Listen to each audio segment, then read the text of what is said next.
அன்பு நண்பர்கள் அனைவருக்கும் வணக்கம். நான் உங்கள் ஆண்டாள் வாசன் துரைசாமி.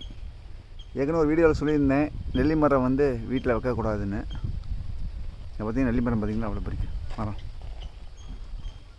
செம்மையாக இருக்குது. நெல்லிக்காயெல்லாம் நல்லா வளர்ந்துருது. அற்புதமான ஒரு மரம் நெல்லி மரம்,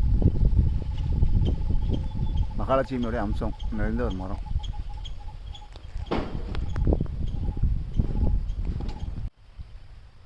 இந்த நெல்லிமரம் பொறுத்த வரைக்கும் மகாலட்சுமியோட அம்சம் நிறைந்தது. இருந்தாலும் இந்த மரம் நெல்லிமரத்துடைய நட்சத்திரம்னு பார்த்திங்கன்னா பரணி நட்சத்திரம். பரணி நட்சத்திரத்துடைய காரகத்துவம் தான் அந்த நெல்லிமரம். அப்போ வந்து சனி பகவான் பார்த்திங்கன்னா மேசராசியில் பரணி நட்சத்திரத்தில் தான் உட்காந்து அவர் வந்து இதாக நெகட்டிவாக மாறுறாரு.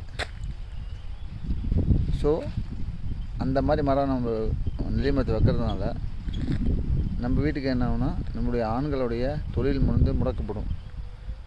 சனின்னா அது முக்கியமான தொழிலுக்கான காரகம், கர்ம காரகம்னு எல்லாமே சொல்லுவாங்க. அவருடைய தொழில் வந்து உங்களுக்கு முடக்கப்படும் உங்கள் வீட்டில் வந்து நெல்லி மரம் வைக்கும் பொழுது.